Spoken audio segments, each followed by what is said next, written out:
If you think the worst betrayal a woman can suffer is being cheated on, you haven't heard what happened to Claire Bennett. Because the night her husband tried to throw her out of his life, she didn't cry, she didn't beg, and she definitely didn't break.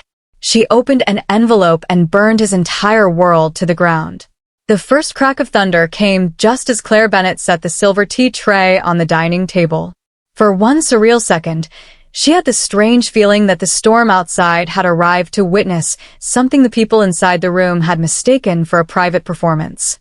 No one looked at the rain. No one looked at the lightning-scorching white veins across the dark windows of Holloway House. Every face in the room was turned toward Ryan Holloway. He stood at the head of the dining table in a charcoal suit that fit too well, one hand resting lightly on the carved oak chair in front of him, the other tucked into his trouser pocket in a pose that was meant to convey composure and instead announced rehearsal. There are men who wear calm naturally, and there are men who learn it the way schoolboys learn speeches for debate competitions. Ryan belonged firmly to the second category. On another night, in another room, that distinction might not have mattered. Tonight, it made him look like a man standing on stage before he realized the audience had read the script already. The chandelier cast amber light across polished silverware, untouched roast, crystal glasses, and linen napkins folded with such precision they looked like surrender flags ironed by hand. Ryan's mother, Evelyn Holloway, sat in emerald silk and pearls, upright enough to imply virtue and still enough to imply control. She had mastered the subtle mathematics of posture long ago. From a distance, she looked elegant. Up close, she looked armed. Brooke Holloway, Ryan's younger sister, slouched beside her with calculated carelessness, one thumb lazily moving across her phone. The corner of her mouth twitched occasionally, as if she were reading a message funnier than the room deserved. And beside Ryan sat Vanessa Cole. Vanessa did not belong at a Holloway family dinner. Yet there she was in pale ivory, glossy hair over one shoulder, beautiful in that composed and expensive way that suggested every detail had been curated to survive scrutiny. Claire noticed everything at once and gave away nothing. That had become one of her better skills in the last 10 years. Her fingers tightened once around the tray. Then she set it down on the table without a tremor. Ryan finally looked at her. "Claire," he said in the voice he reserved for waiters, receptionists, junior staff, and anyone else he assumed would cooperate if spoken to as though they had been given a reasonable request, "I think it's time we stop pretending." The room went still with the self-conscious stillness of people who believe themselves poised at the beginning of an important scene.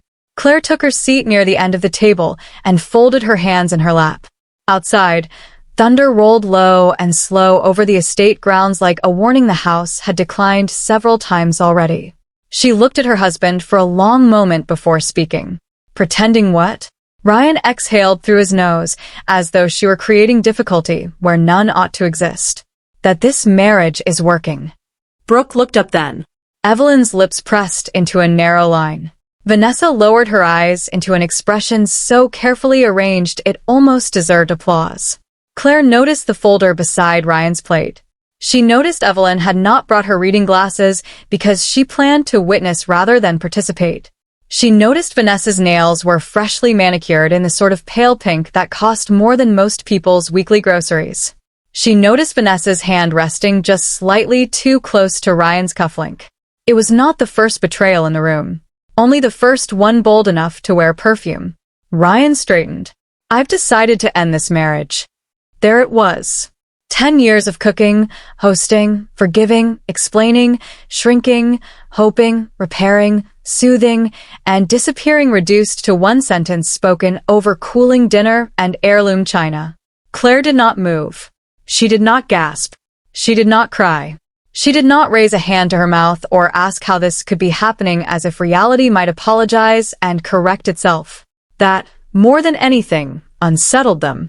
Ryan had prepared for grief, for pleading, for a scene in which he would play the exhausted but dignified man forced into honesty by an unhappy wife too emotional to accept what had been obvious for years. He had not prepared for Claire to meet him with stillness. Vanessa shifted first. Ryan's eyes narrowed almost imperceptibly, disappointed already that the stage directions were beginning to fail. Claire tilted her head. "You invited her to watch?" Ryan's jaw hardened. Vanessa knows the truth. Claire looked at Vanessa then. Not dismissively. Not with theatrical pity. Properly. Long enough to see beyond the surface. Vanessa was beautiful. That much was obvious. But beauty had never interested Claire as much as motive. Beneath the calm face and composed shoulders sat something less polished now. Not guilt. Not triumph. Unease. Good, Claire thought. Let her feel the floor moving too. Evelyn inhaled with practiced sorrow. Claire, darling, don't make this uglier than it has to be. Claire turned to her mother-in-law. For 10 years, Evelyn Holloway had perfected a rare and damaging form of cruelty. Cruelty with manners. She did not shout. She arranged. She sighed. She framed humiliation as concern and contempt as standards. She could take a wound, wrap it in etiquette, and hand it over like a gift. Outsiders often found her charming. This said more about outsiders than it did about Evelyn. Claire had entered Holloway House at 27 carrying a suitcase, a soft smile, and the naive belief that love made a woman welcome. At 37, she knew better. She had cooked dinners through migraines and fevers, hosted charity brunches for women who complimented her floral arrangements and whispered about her fertility the moment she left the room. Sat beside Evelyn at hospital appointments, Christmas lunches, fundraising lunches, christenings, gallery openings, and the endless social ceremonies wealthy families used to reinforce their mythology. Claire had held the house upright with invisible labor for a decade, and the reward for doing it too well had been simple. They stopped seeing her. That was the risk of being useful to unkind people. One day your competence became the wallpaper. They began to confuse your silence with emptiness and your restraint with weakness. Ryan pulled the folder toward him. There's no point dragging this out. We've both been unhappy. We. Claire asked softly. Yes, Claire. We. She nodded once, as though considering the word with academic interest. Interesting. He frowned. What is that supposed to mean? It means I didn't realize my pain had become a shared project. Brooke let out a quick bark of laughter before hiding it behind her glass. Ryan shot her a look, but the damage was done. The room had cracked, if only slightly. Ryan pressed on. This has been over for a long time. We live like strangers. The house feels heavy. I'm tired of carrying a relationship that lost its purpose years ago. Purpose. Not love. Not grief. Not failure. Purpose. Claire lowered her gaze for a moment to the embroidered edge of the tablecloth her mother had given them on their wedding day. White linen. Hand-stitched initials. Hope sewn into every thread. Then she looked up again. Finished, she said. Ryan blinked. What? The speech. You practiced it. I can tell. The pauses are very good. Don't let me interrupt the best part. Color climbed into his neck. Really, Claire? Sarcasm? No. Admiration. She folded one napkin into a smaller square. You've finally found courage. It's just unfortunate you had to borrow another woman to perform it. Vanessa's fingers tightened around her glass. Evelyn intervened, smooth as ever. Ryan is trying to be honest. That deserves some dignity. Claire turned to her. Dignity. What a lovely word to hear in this room. Something flashed across Evelyn's face before disappearing again. Ryan snapped first. Enough. This marriage is over. Vanessa and I are together now. I'm not apologizing for wanting a life that actually has a future. Future. Another simple word with a hidden knife. No child. No heir. No future. The phrasing had varied over the years, but the destination never changed. For a brief second, memory opened beneath her like a trapdoor. A doctor's office painted in calming beige. Ryan's knee bouncing impatiently beneath his jeans. A receptionist holding out sealed envelopes. Evelyn arriving unexpectedly to support them. That day had changed her life. Not because of what the report said. Because of who decided she should carry it alone. Claire reached for the teapot. The soft porcelain clink sounded startlingly loud in the silence. Ryan stared. What are you doing? Pouring tea. This isn't normal. No, Claire said. Neither is bringing your mistress to dinner before serving divorce papers, but here we all are. Brooke snorted and disguised it as a cough. Vanessa, went rigid. Claire poured a cup for Evelyn, one for Brooke, one for Vanessa, one for Ryan, then one for herself. Only when the ritual was complete did she set the teapot down. Her hands were completely steady. That frightened Ryan more than tears would have. "Aren't you going to say anything?" he demanded. "I am." Claire lifted the cup, took a single sip, and set it down with careful precision. "I'm deciding where to begin." Ryan laughed shortly. "Begin? Claire, there's nothing to begin. It's done." She met his eyes. "That's where you're wrong." She stood, not dramatically, not angrily, but with the calm deliberateness of a woman retrieving something valuable she had once almost left behind. The room watched as she crossed to the narrow walnut cabinet by the archway. She opened the top drawer and withdrew a large brown envelope. When she returned, she placed it in front of Ryan. "What's this?" he asked. "Open it." His expression shifted toward irritation. "If this is more emotional drama, open it." He tore the flap with more force than necessary and slid the papers out. He scanned the first page, then the second. By the third, the color left his face. Evelyn reached for the documents at once. "What is it?" He tried to keep them from her, but she was too quick. Brooke leaned over. Vanessa stopped pretending disinterest. Claire resumed her seat. "It's the emergency funding agreement from 12 years ago," she said. "The one signed when your construction company was 6 weeks from bankruptcy and 3 investors pulled out in the same month." Ryan looked up, eyes cold with warning. "That has nothing to do with tonight." "It has everything to do with tonight." She folded her hands in her lap. "You see, Ryan, I've spent a very long time allowing you to tell the story of your life in a way that made me disappear from it." Evelyn gripped the pages. "This is private." "Yes," Claire said. "It was." Ryan forced a laugh. "This is absurd.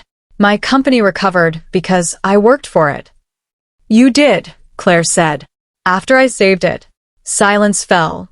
Not ordinary silence, but the dangerous kind, the kind that made everyone aware of their own breathing. Vanessa turned toward Ryan. "What does she mean?" Claire answered before he could. "It means that when Holloway Urban Projects was collapsing, I sold the only asset my father left me free and clear. A parcel of riverside land outside the city that everyone said was useless at the time. Floodplain. Dead investment. Sentimental nonsense. I sold it quietly through Arthur Mercer's legal office and structured the funds as a private secured loan because Ryan begged me not to make him feel like a charity case." Ryan's voice hardened. "We were married. It was support." Claire nodded. "That's what I told myself too." She leaned forward and tapped the last page Evelyn still held. "Read clause 14. Evelyn did not move. Claire recited it from memory. "In the event of default or fraudulent concealment of material financial condition, controlling rights over the secured shares may revert to the lender."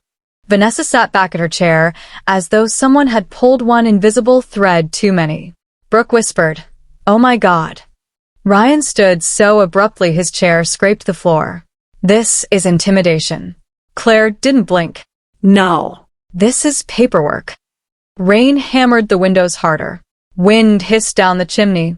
Somewhere in the house, an old clock struck 9. Evelyn recovered first. She almost always did. This was never meant to be enforced. It was a family arrangement. Claire smiled faintly. "That would be more convincing if Ryan hadn't tried to forge my signature last week." Ryan went still. Brooke's phone slipped from her hand and hit the carpet. Vanessa's face emptied. "Ryan." Claire drew another set of documents from the envelope and placed them on the table. The title transfer forms for the undeveloped portion of the Riverside property. Half of the original land sale never completed because of a municipal dispute over access roads. That section remained in my name. Now the new rail extension has tripled its value, and suddenly my husband has discovered romance elsewhere and urgency at home.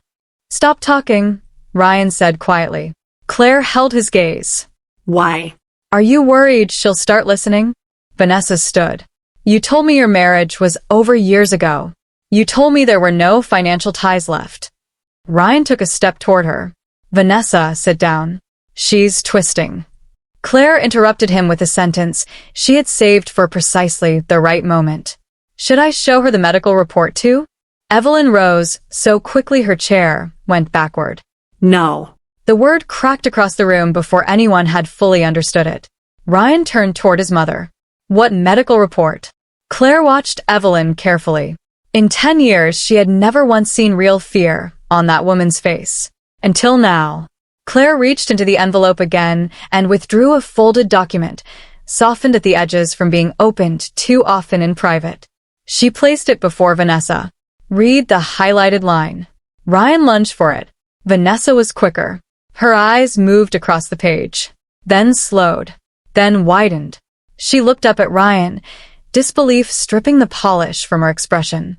He grabbed the report from her hand and read it once, then again. His face changed in small, terrible increments.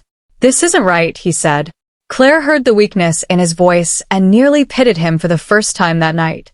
Nearly. It's exactly right. He shook his head. No. The doctor said.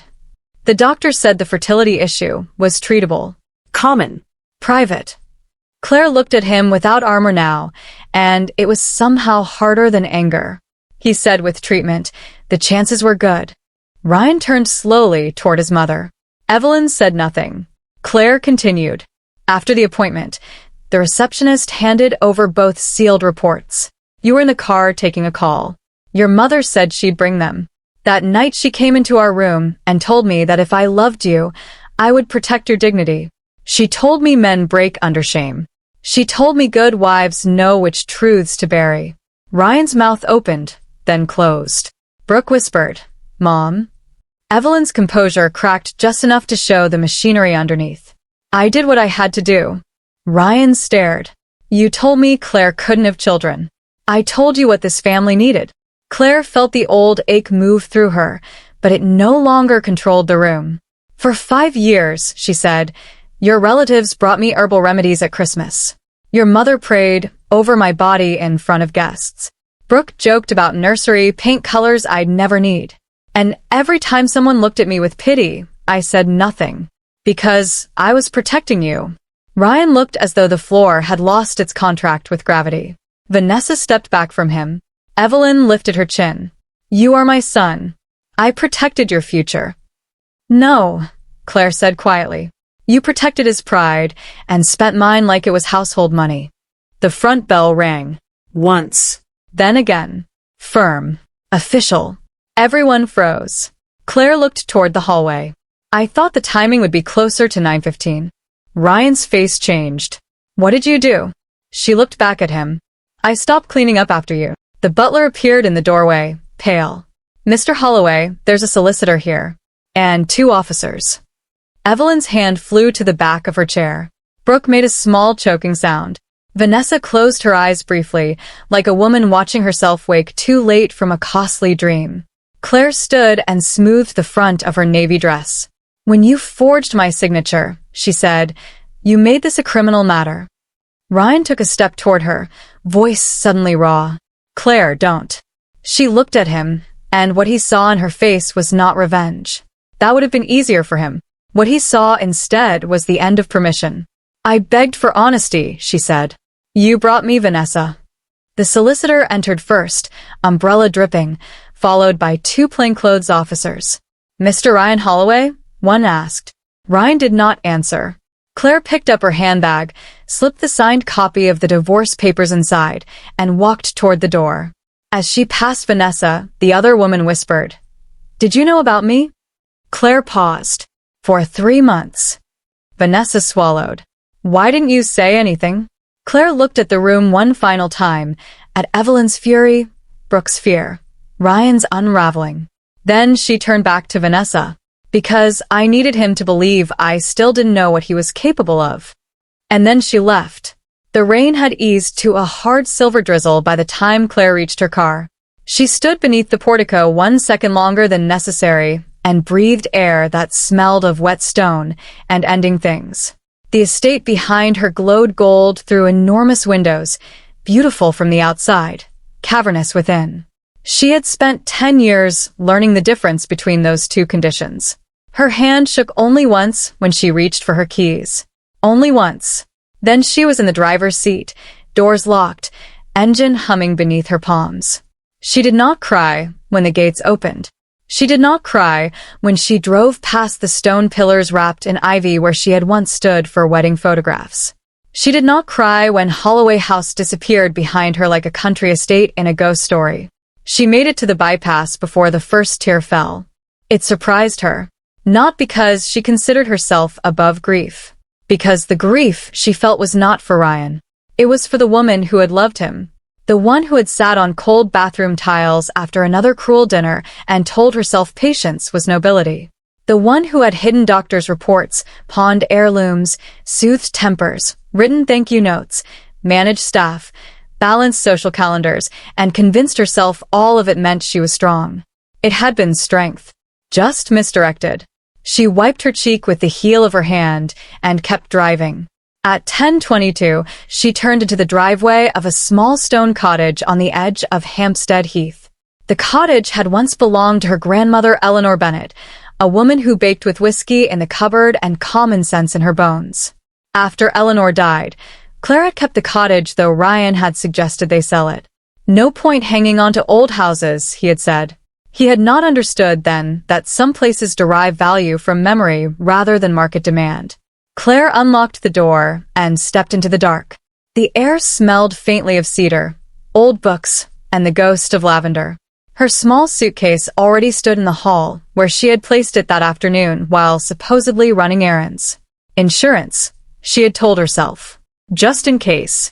She flicked on the lamp in the living room. Warm amber light spread across worn wood floors, a floral armchair beside the fireplace, crowded bookshelves, and a piano no one had touched in years. For the first time in a decade, Claire was alone in a house where no one expected anything from her. The silence hit hard. Her phone buzzed almost immediately. Ryan. Then Ryan again. Then Brooke. Then Ryan. Then a message from Evelyn. Call me immediately. Claire turned the phone face down on the table. A short laugh escaped her then, sharp with disbelief. Immediately. Now they wanted urgency. She went into the kitchen, found a clean glass, filled it with tap water, and drank half while standing at the sink. The window above it overlooked a narrow back garden with a sagging fence, winter roses, and a pear tree that had no business surviving as stubbornly as it did. Something in her chest loosened. She had not realized until that moment how much of her life had been lived in preparation for the next demand. At 11:30, there was a knock at the door. Claire did not startle. There was only one person she had told. She opened it to find Hannah Price under a black umbrella, red coat damp at the shoulders, curls escaping from a loose knot, a paper bag in one hand, and a bottle of wine in the other. Hannah took one look at Claire's face and said, "Do you need me to hug you or help you hide a body?" Claire laughed before she could stop herself. "Please say hug," Hannah added. "I'm exhausted and I wore the wrong shoes for manslaughter." Claire stepped aside and let her in. Hannah had been her friend since university, the sort of friend who knew which silences meant heartbreak and which meant fury. She worked as a producer for a documentary company, had once called off her own wedding 2 weeks before the ceremony because her fiancé lied about debt and treated loyalty not as sentiment but as sport. She set the bag on the kitchen counter and took Claire into her arms without another word. That was when Claire finally broke. Not theatrically. Not all at once. No movie star collapse. Just her face in Hannah's shoulder, breath hitching, knees weak with the effort of having been composed for too long. Hannah held her tighter. "Okay," she murmured. "There it is. Let it out." "I'm not crying because I miss him," Claire said. "I know. I'm crying because I knew this was coming, and I still stayed long enough to be insulted at my own table." Hannah pulled back enough to look at her. "Our standards for men really are a public health crisis." Claire laughed through tears. They sat in the kitchen with wine and food from the paper bag, still warm rosemary focaccia, olives, roasted peppers, cheese too expensive for the mood, and therefore exactly right. Hannah listened while Claire told her everything. The storm, Vanessa, the forged documents, the fertility report, Evelyn, the officers, the look on Ryan's face when the truth about his mother finally landed. When Claire finished, Hannah blew out a breath and leaned back. "Well," she said, That family is less a dynasty and more a haunted landfill. Claire laughed harder than the line deserved, which was how she knew she needed it. You knew about the affair? Hannah asked. I suspected. Claire stared into her wine. 2 months ago, I found a hotel receipt in his coat pocket. Kensington. 2 breakfasts charged to the room. He said it was a client meeting. The waitress had written, "Lovely to see you both again" on the bill. Hannah shut her eyes. Men truly believe lies become invisible if spoken in an expensive suit. Claire swallowed. The worst part is that none of it shocked me. Not really. That doesn't make it hurt less. No. It just makes it lonelier. Hannah leaned forward. Listen to me. What happened tonight was not your humiliation. It was theirs. You walked in prepared. You walked out standing. That matters. Claire let the words settle. They did matter. By midnight, when the rain had softened to a whisper against the windows, Claire turned her phone over and counted 34 missed calls, 9 voicemails, and 1 message from Vanessa. I didn't know about the reports. I didn't know about any of it. I'm sorry. Claire read it once and locked the screen again. Are you going to answer? Hannah asked. Not tonight. What about Ryan? Claire thought of his face across candlelight and silver. Shock. Anger. Fear arriving too late to be useful. She set the phone aside. He can wait, she said. For 10 years she had waited. For explanations. For softness. For honesty. For the marriage to become the thing she was promised instead of the thing she was asked to endure. Tonight, for the first time, the waiting belonged to someone else. And the world had not ended.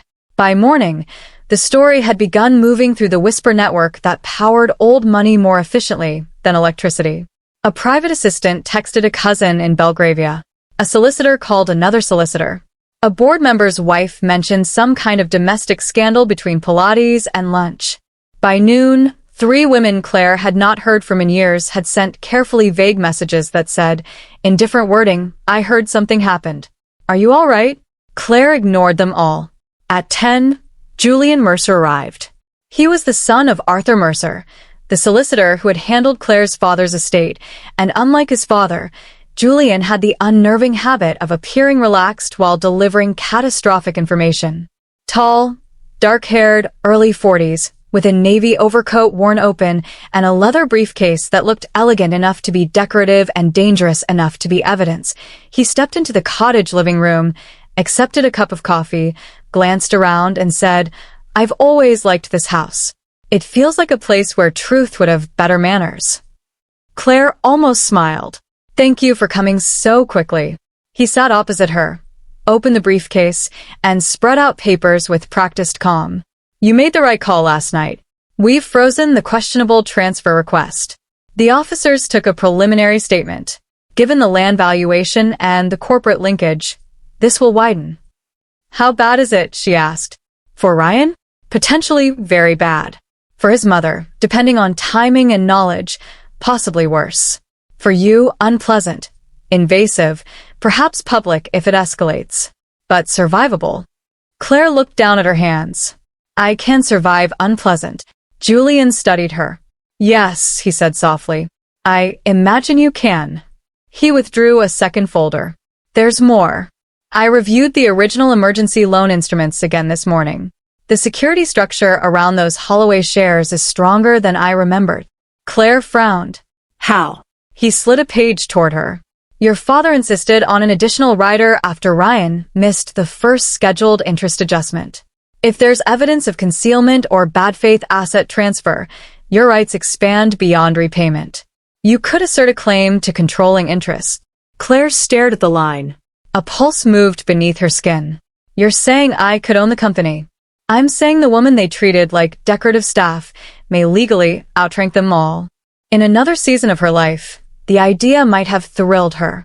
Instead, it made her tired in a way that had nothing to do with sleep. I don't want his company, she said.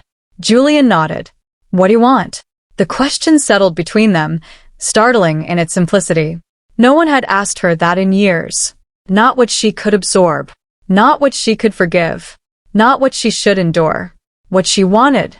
Claire looked toward the back garden and the stubborn pear tree moving in the wind. I want my name back, she said. I want them to stop rewriting what happened to me.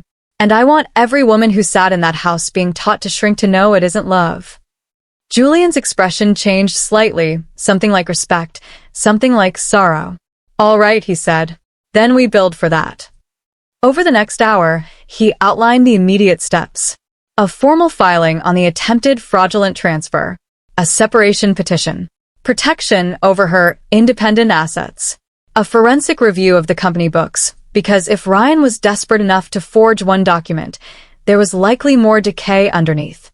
Claire listened carefully, took notes, asked precise questions. When Julian left, he paused in the doorway. There's something else, he said. Yes? Ryan has been calling my office all morning. Not to deny it. To resolve this privately. Claire's mouth curved, without humor. Of course he has. Julian adjusted his cuff. I didn't think you'd be interested. But I wanted you to know. I'm not. He nodded once. Good. After he left, Claire stood in the quiet living room and looked at the legal papers across the table. For years she had associated paperwork with submission forms, budgets, signatures, administrative tasks nobody noticed until they failed. Now the papers in front of her felt different. Not freedom. Blueprint. She went into the kitchen, opened a drawer, and found her grandmother's old notebook buried under recipe cards and rubber bands. Inside the front cover, in Eleanor Bennett's slanted blue handwriting, were the words, "Never make a home in a place that asks you to disappear." Claire stared at the sentence for a long time. Then she laughed, which turned abruptly into tears and then into something firmer. Resolve. Ryan appeared on the third day, not at the cottage but 2 streets over at the bakery that had once belonged to Claire's father. After Arthur Bennett died, Claire had leased it to a husband and wife team who kept the old sign, the plum jam scones, and the habit of calling everyone love regardless of class or mood. Claire had gone in for coffee and left with an almond croissant warm through the paper bag when she saw him step out of a black Range Rover onto the wet pavement. He looked tired, not humbled, tired. That irritated her more. Claire. She stopped but did not fully turn. You shouldn't be here. I've been trying to reach you. I know. Rain misted between them. Cars hissed along the high street. A young mother pushed a pram past without glancing their way, and Claire was absurdly grateful for the ordinariness of it. Can we talk? Ryan asked. We are. Properly. Claire looked at him then. He was still handsome in the well-maintained way money permitted, trim beard, expensive coat, posture bred by private schools and boardrooms. Once that polish had made her feel safe. Now she saw it as packaging. Elegant. Durable. Hollow. What part would you like to discuss? She asked. The affair, the forgery, or the decade-long lie about my body. He flinched. Not here, he said. Why not? You were comfortable announcing the divorce in front of your family and Vanessa. That wasn't. I didn't know what my mother had done. Claire almost laughed. And that absolves you of what, exactly? Ryan looked around and lowered his voice. I was angry. We'd been drifting. Vanessa happened. Like weather. That's not what I mean. No, Claire said. It never is. He ran a hand through his hair. She knew the gesture well. It appeared when charm failed and frustration took over. I'm trying to tell you, I didn't know about the fertility report. I didn't know my mother lied. Claire held his gaze. You didn't know because not knowing was convenient. That's unfair. Is it? You heard the comments. You saw how your mother treated me. The pity. The insinuations. The jokes. Did you ever once stop it? He looked away. That was answer enough. Claire stepped closer, close enough to ensure he heard every word. The lie did not survive for 5 years because your mother was powerful, Ryan. It survived because your silence fed it. His throat moved. For what it's worth, he said quietly, I'm sorry. She studied him and realized with almost holy clarity that he believed the sentence itself should matter. That apology, once spoken, should begin reducing consequence. It was astonishing, the entitlement of people forgiven too often. You're sorry now, she said, because the lie no longer protects you. He reached for her elbow. She stepped back before he touched her. I'm trying to fix this. You can't. We can still settle. Privately.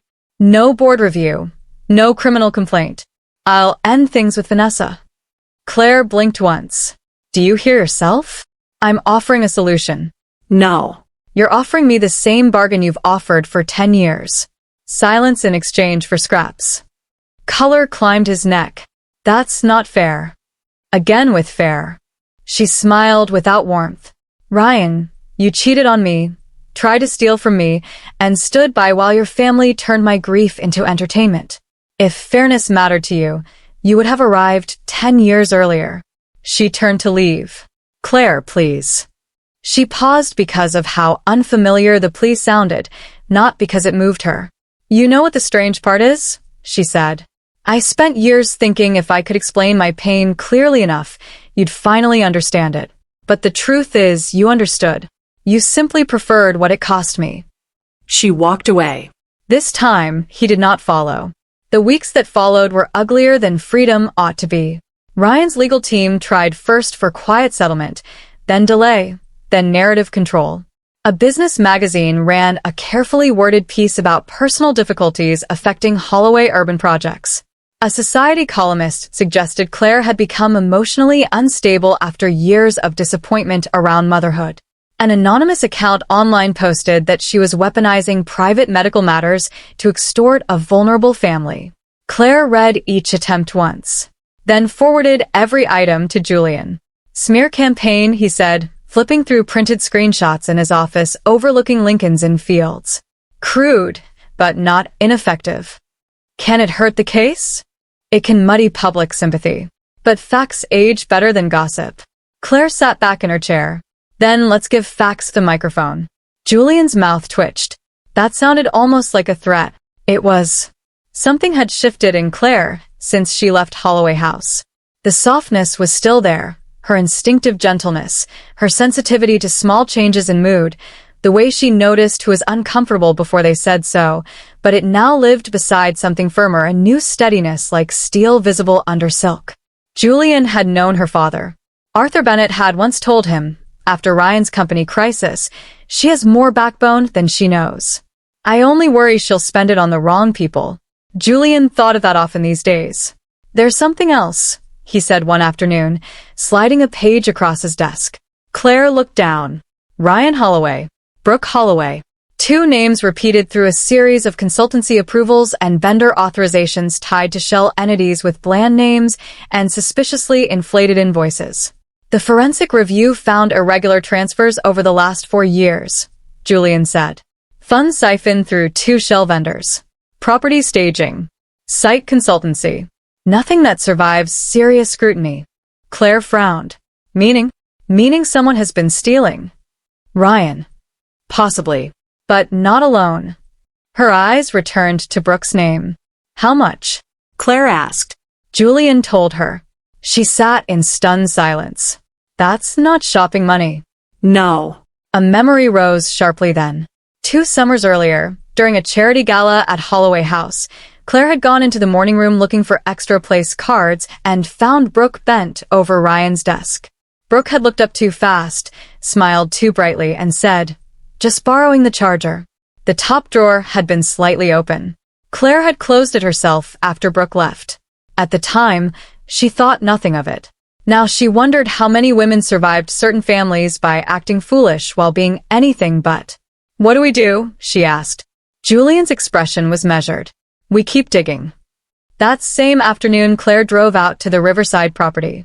It took 40 minutes and a great deal of traffic, and when she turned off the main road onto the narrower lane bordering the land, a deep hush fell over her. She had not been there in years. When her father bought the plot, it had been little more than wet grass, bramble, and the shell of a crumbling warehouse that had once stored farm equipment. He said he liked land that asked people to look twice. The world misses half its blessings, he used to tell her, because they don't arrive polished. Ryan hated the place. Too muddy. Too remote. Too provincial.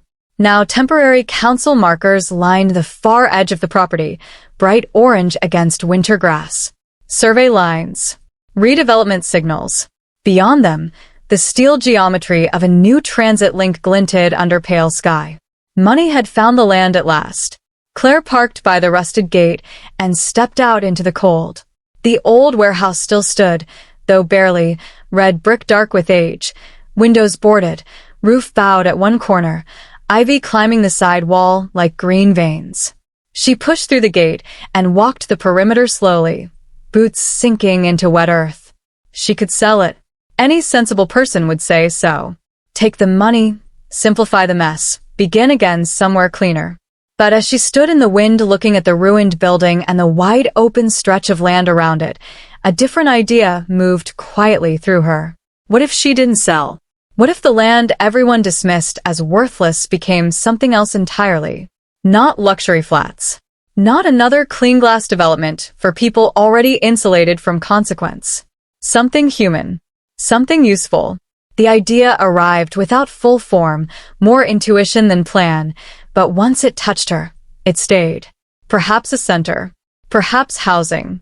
Perhaps legal support. A place for women leaving homes that looked respectable from the outside and dangerous from within. A place where no one would be asked to prove their suffering in the language of bruises. Her phone buzzed. Unknown number. She answered. Claire Bennett. A female voice said, strained but controlled. It's Vanessa. Claire closed her eyes briefly. How did you get this number? From Ryan's phone weeks ago. I know how awful that sounds. It is awful. I'm sorry. Claire said nothing. Vanessa continued. I'm not calling to defend myself. That would be unwise. I know. I need to tell you something. The wind moved sharply across the open land. Go on. I ended it with him the night I left the estate, Vanessa said. But before that, Ryan said things. About the company. About how trapped he was. He made it sound like the board was pressuring him because of cash flow problems. What kind of problems? I don't know exactly. But 2 weeks ago, he took a call in front of me. He thought I was asleep. And he said, if Brooke doesn't keep her mouth shut, we're all finished. Claire went very still. Vanessa exhaled. I didn't know what it meant then. Now I think maybe I should have. Claire looked out across the land, mind already rearranging pieces. Why are you telling me this? Because, whatever else I wasn't trying to help him ruin you. Vanessa's voice softened, stripped now of polish. And because I think he's more desperate than he looked. After the call ended, Claire stood alone in the wind. The ground beneath her boots felt solid. Good, she thought. Let him be desperate. Desperation made people careless. And careless men often mistook quiet women for unarmed ones. The midpoint of the story did not arrive in court, nor at the cottage, nor in one of Julian's immaculate legal memos. It arrived in the form of an archive box. A plain storage box delivered to the cottage on a Thursday morning by a courier who asked her to sign, handed it over, and left before she could ask questions. Inside were her father's papers. Or rather, the papers nobody valued enough to steal when Arthur Bennett died. Land maps, receipts, planning correspondence, a cracked leather diary, and a sealed envelope with Claire's name written in her father's unmistakable hand. Her chest tightened. She sat at the kitchen table for a long time before opening it. Inside was a letter. My darling Claire, if you're reading this, then one of two things has happened. Either I've finally become organized after death, which would be a first, or you've found yourself in need of remembering who you are when other people become very loud. I'm guessing the second. Claire smiled through the ache and kept reading. The world is full of charming people who mistake kindness for consent. Never confuse the two.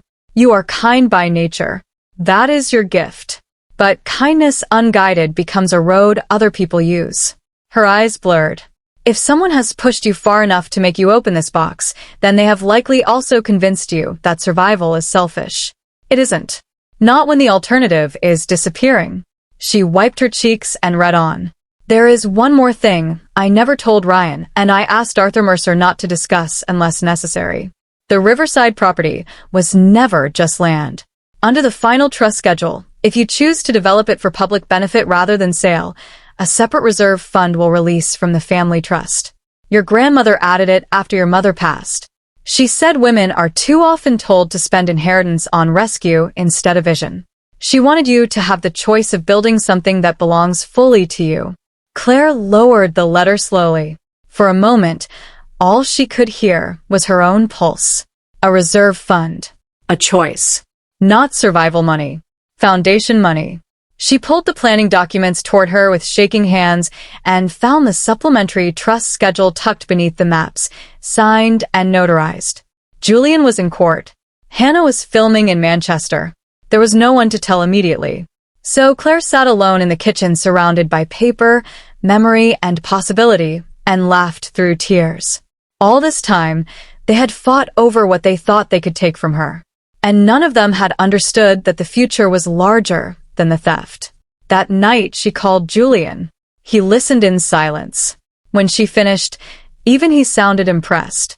"Claire, I know. A public benefit development trust of that scale," he exhaled. "Your grandmother was formidable. She baked fruitcake with whiskey and judged people accurately in under 30 seconds. A rare woman." Claire smiled despite herself. "What happens now?" "What happens now," Julian said, voice sharpening with purpose, "is that we stop playing defense." Ryan did not expect the injunction freezing certain Holloway Company assets. He expected negotiation, confusion, a quiet deal handled behind closed doors by sensible adults who understood the value of preserving names. What he received instead was a board summons, an asset review, a denied attempt to liquidate one subsidiary, and a call from Brooke at 6:40 in the morning that began with swearing and ended in threats. Claire learned about that call because Brooke, panicked, made a mistake. She left a voicemail on an old bakery office number still listed as a secondary contact for certain Bennett estate records. The number auto-forwarded to Claire's account. Julian played the message in his office while both of them listened in silence. Brooke's voice came through breathless and frayed. "Ryan, answer your damn phone.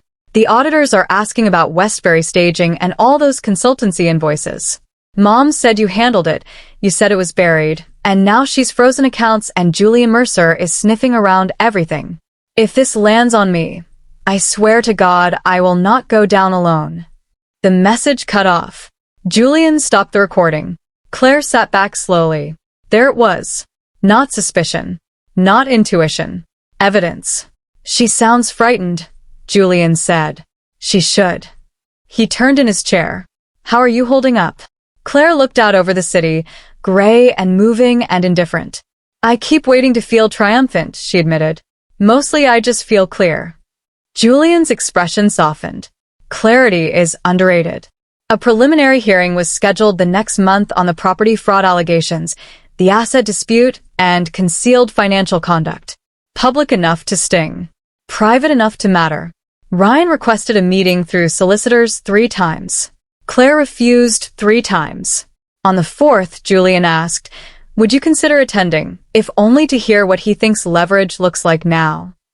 Claire thought about it, then said yes. The meeting took place in a discreet conference room at a private mediation firm in Mayfair. Ryan arrived first.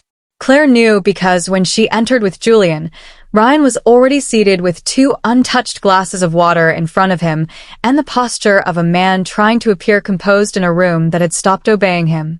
Evelyn was there too, naturally. Cream wool, pearls again, dignity weaponized into wardrobe. For one brief second, Claire nearly laughed. Some people truly believed tone could survive any truth. Ryan stood. "Claire." She took her seat without answering. Julian sat beside her, opened his folio, and offered the room a polite nod so surgical it practically counted as a warning. The mediator began, with procedural remarks nobody cared about. Ryan spoke first. "I want to resolve this without destroying everyone." Claire looked down at her hands. Destroying everyone. How convenient it was when men reached the consequences phase and suddenly discovered language about mutual damage. Julian remained still. Ryan continued. "Mistakes were made. I'm not denying that. But criminalizing a family matter helps no one." Claire looked up. "Forgery is not a family matter. It's a crime that happened to involve relatives." Evelyn cut in. "You are enjoying this far too much." Claire turned to her. "No." "If I were enjoying it, I'd have invited reporters." Evelyn's eyes flashed. Ryan leaned forward. "What do you want, Claire?" This time she had an answer. I want the truth entered into record. I want the company books opened. I want formal acknowledgement that the fertility lie originated with your mother and continued because of your silence. I want my property rights protected, my name removed from every narrative your team has seeded, and the divorce completed without contest. Ryan stared. And the company? I haven't decided. That was the first moment he looked genuinely afraid. Evelyn spoke through clenched poise. This vindictiveness will leave you emptier than before. Claire's expression didn't change. The thing about empty houses, Evelyn, is that you can finally hear the truth in them. The mediation failed. Ryan offered money. Claire declined. Evelyn recommended discretion. Julian's mouth twitched, as though his sense of humor had briefly stood up. Then Ryan made one final mistake. Claire, he said, dropping his voice into that softer register he used in private when he wanted forgiveness more than honesty. Whatever happened between us, it wasn't all bad. The old Claire might have faltered. This Claire only looked at him. No, she said. It wasn't all bad. I was there too. I know what I gave it. When they left the building, Julian held the door for her. Cold, he asked. No. You were magnificent in there. I was tired. He gave her a dry look. That, in legal circles, is often the same thing. She laughed, and the sound startled them both. Because beneath the wreckage, laughter had begun returning. Construction on the Riverside property began in early spring. Not full construction at first, surveys, permits, structural inspections of the warehouse, design meetings, but the place had started changing. Claire hired Gabriel Shaw, an architect recommended by Hannah's documentary crew after he converted an old mill in Yorkshire into a community art center. He was broad-shouldered, softly spoken, wore rolled sleeves no matter the weather, and listened more than he talked. They walked the site together on a clear March morning while he carried drawings under one arm and spoke in the practical, imaginative language of people who know how to teach empty land to imagine itself differently. The warehouse shell can stay, Gabriel said, pointing toward the main structure. Reinforce the roofline. Preserve the brick. Open these walls for light. Intake offices in front, legal rooms along the east side. Counseling suites on the mezzanine. Claire pictured it. And the open land? Transitional housing cottages, he said. 8 to start. Maybe 12 later. Shared garden here. Play area there. Quiet courtyard in the center. People heal better when a place gives them choices about how visible they want to be.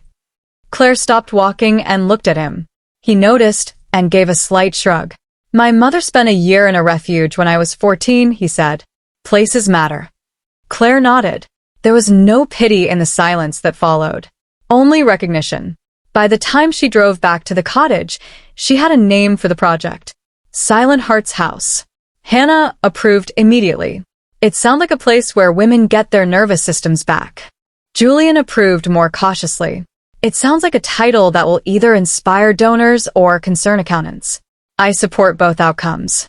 Claire filed the trust activation papers the next week. When the reserve fund released, the number made her sit down. Not obscene wealth. Not island money. But enough. Enough to build properly. Enough to build without surrendering the mission to vanity. Enough to prove her grandmother right. The first time she saw the signed sketch, simple serif lettering on reclaimed oak, Claire cried in Gabriel's office. Not from sadness. From scale. What had begun as survival was becoming structure. Ryan learned about Silent Heart's House through the business pages.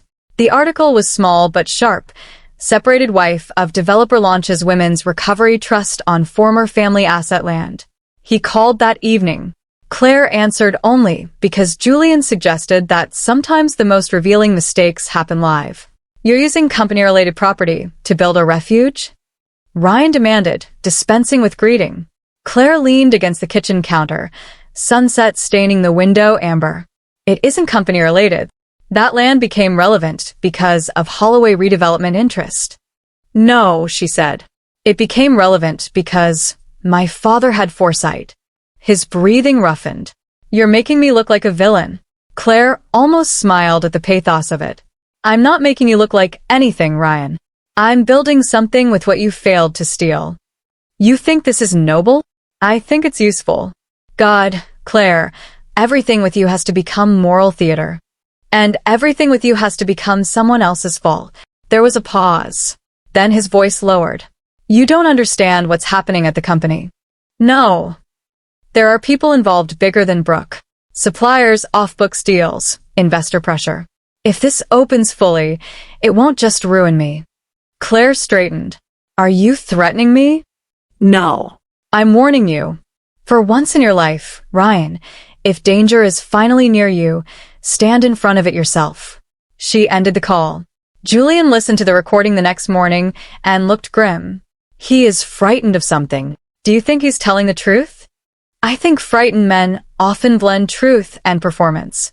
We need to know which parts are which. They dug deeper. What surfaced was uglier than Claire expected. The shell vendors linked back to a project broker already under discreet regulatory scrutiny. Inflated invoices had been used to move money off the books ahead of a failed land bid.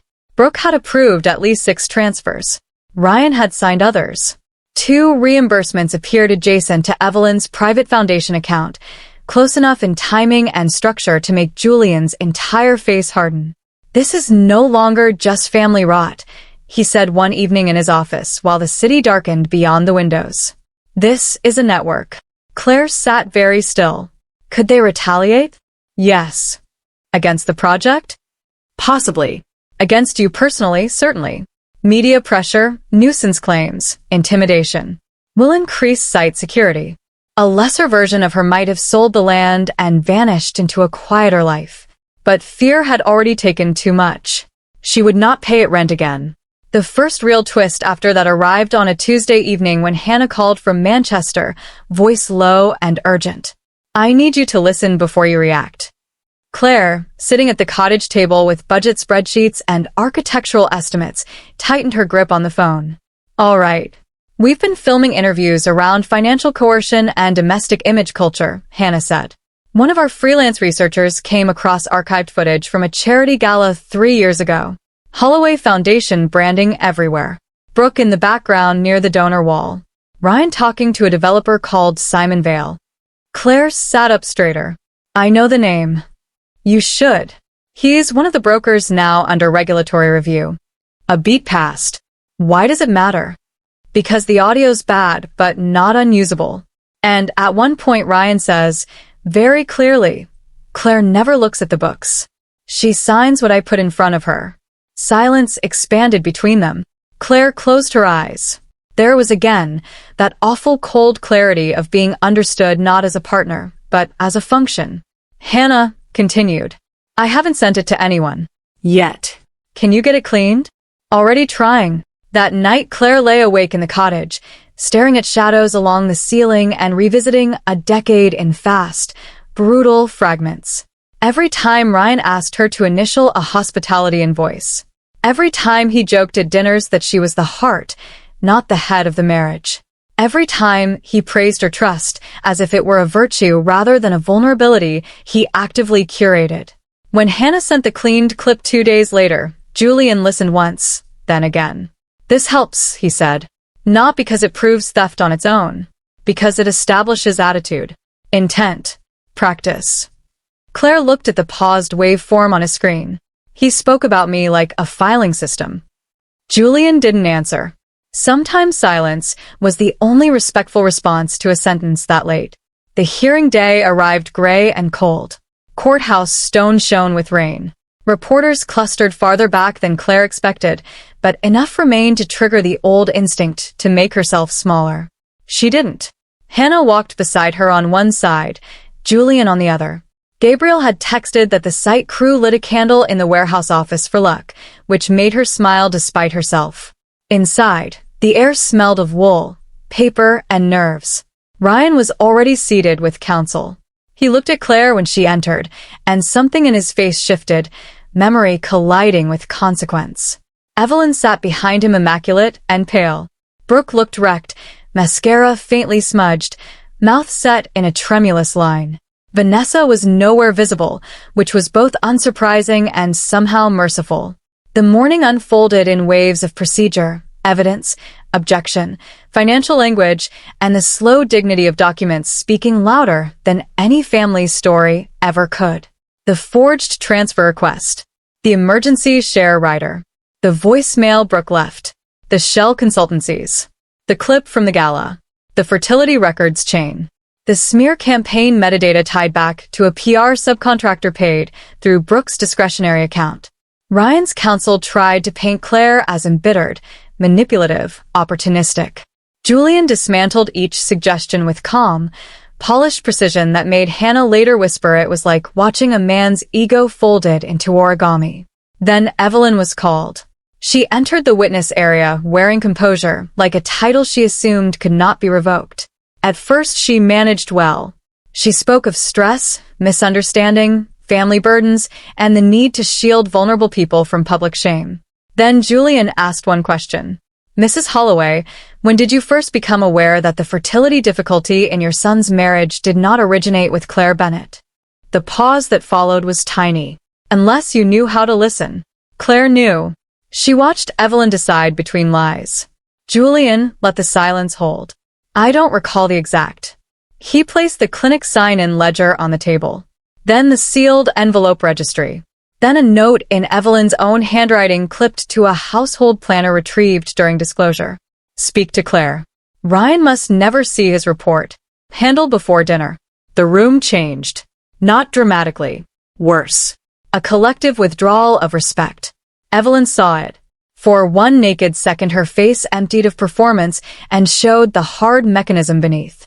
I did what mothers do, she said. Julian's voice stayed even. By lying to your son and scapegoating his wife for 5 years. Evelyn lifted her chin. By preserving my family. Something in Claire went unexpectedly still. Not anger. Not triumph. Completion. The story had left the private room. It now belonged to record. Brooke broke before lunch. Pressed about the consultancy approvals, she cried, contradicted herself, then snapped at Ryan in open court. Don't look at me like this is all mine. You knew. Mom knew. Everyone knew. Ryan turned white. The judge called for order. Hannah whispered behind Claire. Well, the haunted landfill has exploded. By late afternoon, the preliminary findings were enough. A continuation order on financial review. Protective orders on Claire's assets. Formal recognition of her secured claim over substantial company shares pending final accounting. And language, dry, official, and glorious, questioning the credibility of the Holloway family's prior representations regarding both property and personal matters. Outside the courthouse, microphones waited.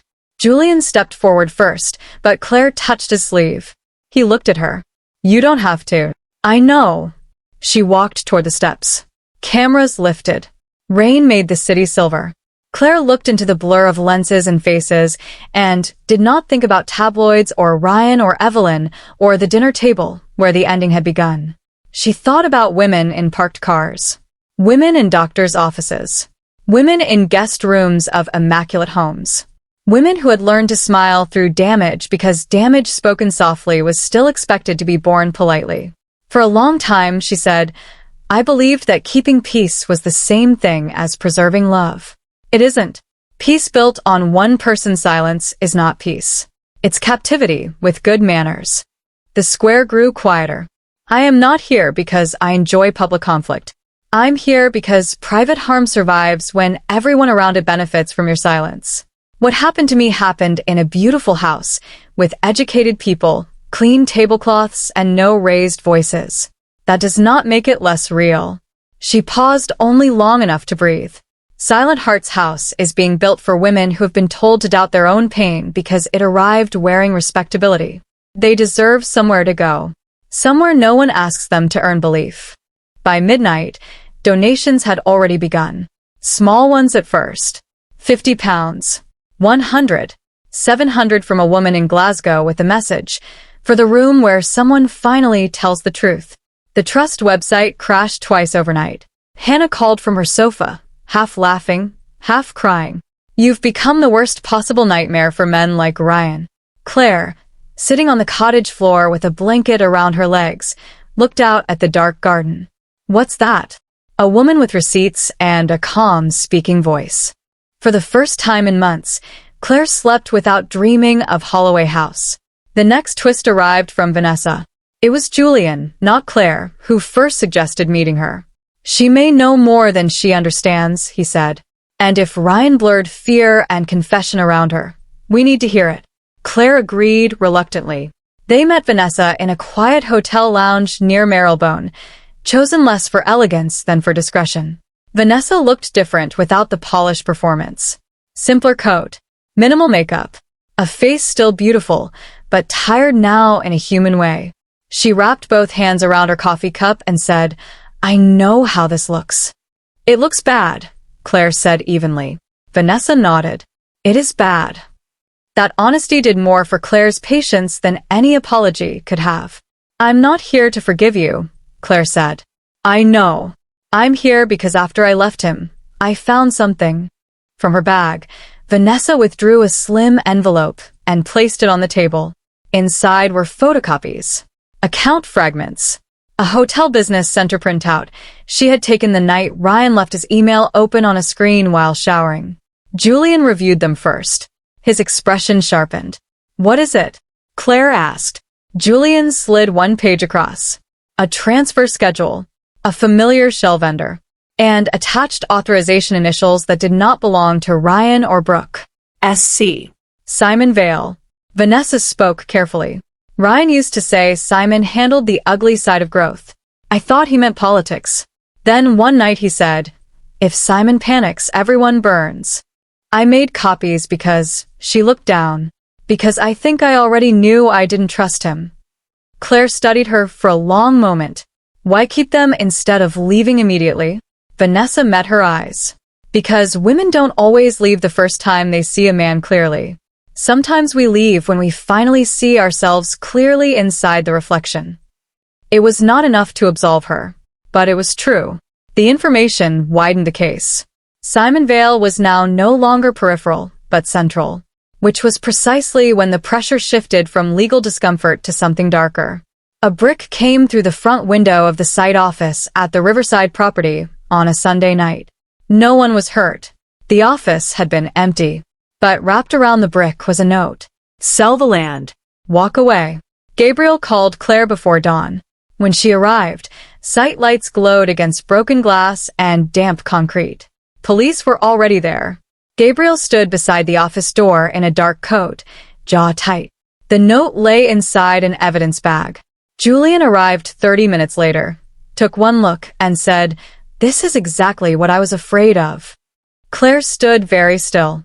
"Do you think it's Ryan?" "No," Julian said. "I think Ryan would still prefer persuasion. This feels like someone whose distance from consequence is greater and whose patience is lower." "Simon? Possibly. Or someone protecting him." Gabriel turned toward Claire. "We can increase private security here. Cameras everywhere. Restricted access." Claire nodded. Only later, when she was alone in the half-restored warehouse, did her knees suddenly threaten to give. Not because of the brick itself, because of what it revealed. She had crossed from social warfare into territory where fear was meant to become practical. Leave. Sell. Disappear. The old Claire might have done exactly that. Instead, she sat on an overturned crate in the dusty light, looked at the broken office window across the yard, and thought of every woman who had ever mistaken intimidation for proof that she was powerless. By the time Gabriel found her 20 minutes later, she had decided something. "We keep building," she said. He studied her. "All right." No pause. No delay. No hidden panic. He nodded once. "All right." Then, after a beat, "You know courage isn't the absence of fear." Claire looked at him. He glanced toward the broken glass. "It's refusing to let fear choose the floor plan." That line stayed with her for days. Security increased. Police widened inquiries. Julian pressed harder. Hannah, furious in ways she expressed through excessively competent logistics, arranged additional press interest in the trust story so that any harm to Claire or the project would become immediately visible. "Predators prefer private corridors," Hannah said. "Fine. Let's flood this one with light." The next strong turn came from Brooke. She requested a private meeting through her solicitor and, against Julian's instincts, Claire agreed under strict conditions. They met in a conference room, neutral walls, bad coffee, no sentiment. Brooke arrived late and looked terrible. Eyes ringed red, hands shaking, expensive clothes worn like a costume that had stopped fitting. For a long time she said nothing. Claire did not help her. Finally Brooke whispered, "I didn't think it would go this far." Claire almost laughed at the uselessness of the sentence. "What did you think would happen?" Brooke stared at the table. That Ryan would stabilize the company. That Mom would protect us. That everyone did this. Move money. Hide things. Manage optics. You helped humiliate me for years. Brooke flinched. "I know. You joked about my body. I know. You let them pity me for something that was never mine to carry." Tears slid down Brooke's face. "I know." Claire felt no satisfaction from them. Only exhaustion. "Why are you here?" Brooke swallowed hard and reached into her bag. She withdrew a flash drive. "Because there's more," she said. Julian took it first, then glanced at Claire. "What is it?" "Mom's backups," Brooke said. "She keeps copies of everything. Emails, financial summaries, voice notes, and one recording." Julian's expression sharpened. "Recording of what?" "Ryan and Simon." Brooke's voice went flat with shame. "They were in the West Studies 6 months ago. They thought I'd left. They were arguing about Claire's land. Simon said if Ryan couldn't get the transfer, they'd need to pressure the wife or discredit her before the valuation hit. Ryan said, 'Leave Claire to me. She still thinks marriage makes me safer than I am.'" Silence. Claire did not feel the words land at first. There are certain cruelties so precisely shaped to old wounds that the mind takes a second to recognize them as real. Brooke continued almost mechanically now. "Then Simon asked about your signature patterns. Ryan said he had years of household documents to copy." Julian set the flash drive down very carefully. "Why bring this now?" he asked. Brooke laughed once, hollowly. "Because I've spent my whole life acting stupid so people would explain themselves in front of me. It worked until I realized none of them planned to save me when it burned." Claire looked at her, really looked. For the first time she saw not just vanity and performance, but fear grown old. Brooke had learned the family system in the only way that gave her any room at all. Become decorative, become unserious, and people would commit crimes in front of you while assuming you were too shallow to understand them. It did not excuse her, but it explained her. Julian had the audio analyzed that evening. It was admissible enough to terrify the other side. And it did. Within 48 hours, Simon Vale's counsel began making frantic overtures. Ryan's remaining legal strategy fractured. Evelyn tried to contain Brooke and failed. The press started catching scent of something deeper than marital scandal. The viral wave that followed was not fully organic, though it was honest. A clipped segment of Claire's courthouse statement spread first on social media, then through podcasts, then on daytime panels discussing coercive respectability and silent harm. Women began posting their own stories under phrases pulled from her speech. Captivity, with good manners. Beautiful house, no witnesses. Silence belonged to the guilty. Messages flooded the trust site. Some were donations. Some were confessions. Some were just single sentences. "I thought if he never hit me, it didn't count. My mother-in-law called it family stress. Thank you for saying clean tablecloths can still hide damage." Claire read every message she could without breaking open entirely. Then she stopped and let the staff team begin sorting them, because grief multiplied by thousands could become its own flood. Through all of it, Gabriel stayed steady. He became part architect, part site coordinator, part quiet witness to her becoming someone larger than the version of herself she had once negotiated around. He never pushed for intimacy, never reached for tragedy as an entry point. Sometimes he simply handed her coffee and asked whether she wanted practical help or silence. It was a rare question. She learned to appreciate people who offered presence, without invasion. The final legal confrontation approached in pieces rather than one dramatic line. Ryan lost operational control of the company first. Then the board distanced itself. Then Simon Vale, facing separate scrutiny, attempted to save himself by selectively cooperating. Evelyn retreated from public life and tried to negotiate through family emissaries who used words like grace and discretion as though neither had been traded years ago.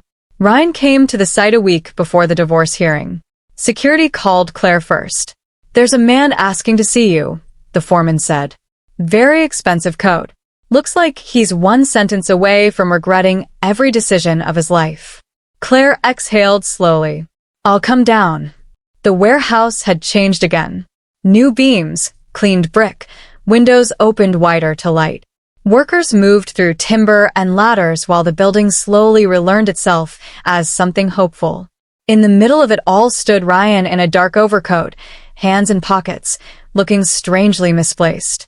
As if the structure already knew he did not belong inside what was being built there. He turned when she approached. For a second, neither spoke.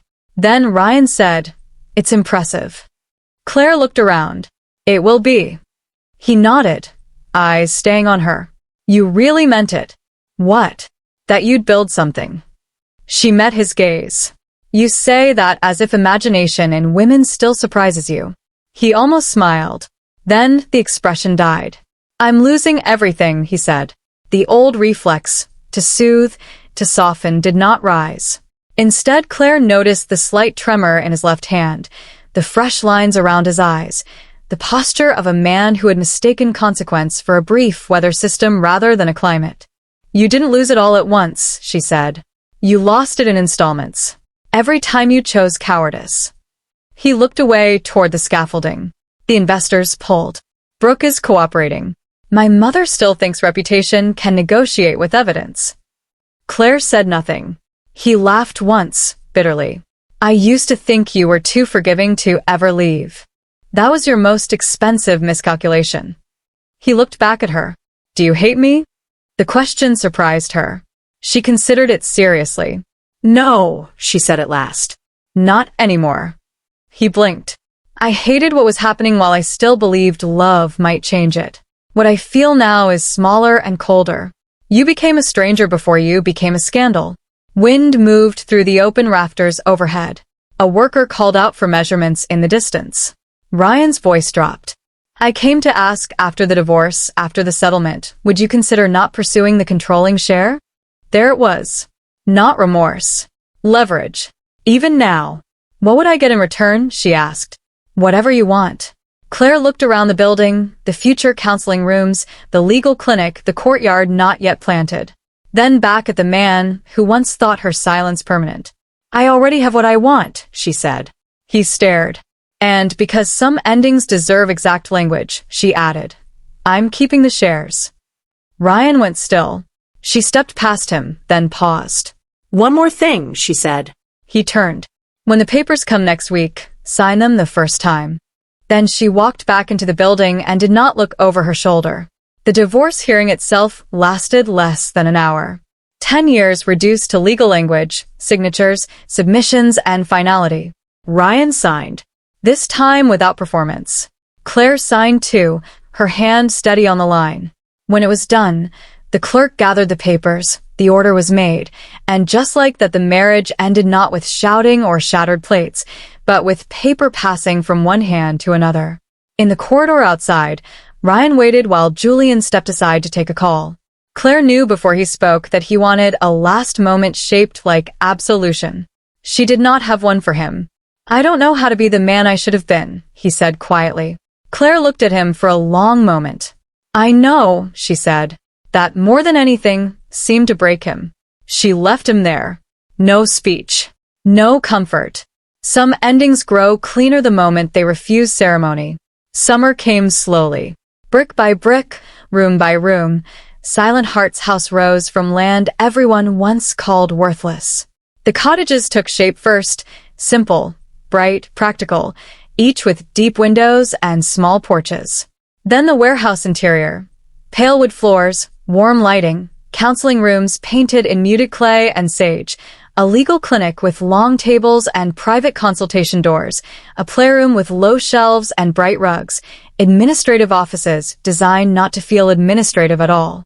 Claire was there nearly every day, not because she distrusted the builders, because she wanted to witness her own life becoming visible. The story spread farther than she expected. A podcast about coercive respectability cited her courthouse statement. A weekend magazine profiled the project. Donations arrived from women who wrote lines like "I left in silence too, and I thought no one would believe a story with no bruises and build one more room. Someone I love still needs it." Hannah joined the trust board.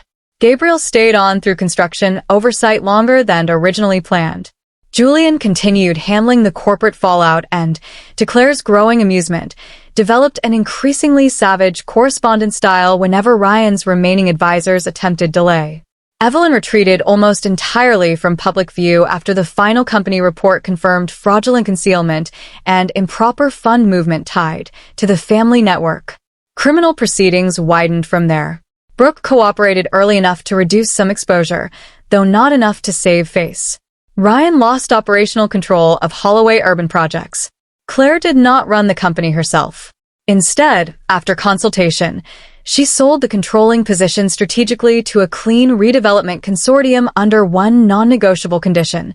The original Riverside sector would remain untouched by commercial build, and Silent Heart's house would receive an endowed maintenance grant in perpetuity. When Julian finalized the terms, he looked up from the document and said, "Your father would be insufferably proud." "My grandmother too," Claire said softly. On the morning the sign went up, Claire stood with a mug of coffee in both hands and watched workers bolt the carved oak into place above the gate. Silent Heart's house. The letters caught the light. She heard footsteps behind her and knew before turning that it was Hannah. "You did it," Hannah said. Claire looked at the sign, then at the cottages, then at the first lavender beds beginning to take root along the courtyard edge. "No," she said. "I survived. Then I did it." Hannah slipped her arm through Claire's. "That's the line you put on the brochure." Opening day arrived in September. No politicians. No giant ribbon. No glossy spectacle. Just women, volunteers, local advocates, donors, staff, and a long wooden table in the courtyard covered in flowers, sandwiches, fruit, and tea. Gabriel adjusted a loose ribbon on the side gate. Hannah argued cheerfully with the sound technician. Julian stood under an elm tree pretending not to notice that 3 separate board members were trying to flirt with him. Claire wore a simple cream dress and low heels. She regretted the moment she stepped onto gravel. The first resident arrived early. A woman in her early 30s with a bruise fading yellow near her temple and a little boy clutching a plastic dinosaur in both hands. The woman's name was Melissa. The boy's was Owen. Melissa stood at the entrance, as though expecting someone to tell her there had been a mistake. Claire walked to her before anyone else could. "Hi," Claire said gently. "I'm Claire." Melissa's mouth trembled. "I didn't think it would be real." Claire glanced at Owen. "That makes 2 of us." The boy held up the dinosaur. "That's a serious-looking creature," Claire said. "He bites bad men." Owen replied solemnly. Claire smiled. "Excellent. We're very pro-dinosaur security here." Owen considered this and nodded, as though approving policy. Melissa's eyes filled. Claire took one of her bags without asking for her whole story. That became one of the first principles of the house. You did not need to perform pain to deserve shelter. By afternoon, 4 women had moved in. One from a townhouse in Chelsea with no visible marks and a terror of phone notifications. One from Leeds with 2 teenage daughters and a suitcase full of school uniforms. One from a hospital discharge program with stitches hidden beneath her hairline and the stunned politeness of someone still apologizing for taking up space. Each time, Claire greeted them the same way. No interrogation. No pity. Only welcome. At sunset, after the brief remarks, the quiet applause, and the low warm murmur of people eating and breathing easier than they had that morning, Claire slipped away toward the edge of the property where the old boundary wall still stood. Beyond it, the river moved in amber light. She heard footsteps behind her and turned. Julian stood a few feet away, jacket over one arm. "Escaping your own opening?" he asked. Briefly. He looked back toward the courtyard. "It's beautiful." Claire followed his gaze. Melissa was kneeling beside Owen near the herb beds. Hannah was laughing at something Gabriel said. A volunteer carried blankets into cottage 3. Warm light glowed in the warehouse windows. Yes, Claire said. It is. Julian was quiet for a moment. Then he said, when you first sat in my office after leaving Holloway House, you told me you wanted your name back. Claire smiled faintly. I remember. He looked at her fully then. I don't think you got it back, he said. I think you built one that fits better. For a moment she could not speak. Not because the line was romantic, because it was true, and truth, offered kindly, still had the power to undo her. She looked back toward the courtyard. The women moving through it did not look healed yet. Neither did the building. Both still carried scaffolding, visible and invisible. But they were standing. Sometimes that was the beginning of every miracle worth trusting. When I left that night, Claire said, I thought I was walking away from my life. Julian waited. She smiled, eyes on the lights. I didn't realize I was walking toward it. The evening deepened. Somewhere behind them, Owen laughed, a bright, unbroken sound. Claire turned back toward the courtyard and began walking. Not hurried, not hesitant, just certain. The women at the tables looked up as she returned, some smiling, some shy, some still learning what safety felt like in their own bodies. Claire moved among them easily now, tea in one hand, keys in the other. A woman once told to make herself smaller had built a place large enough for other people to breathe. And far away, in rooms where polished cruelty had once mistaken itself for power, silence finally belonged to the guilty. Not to her. Never again.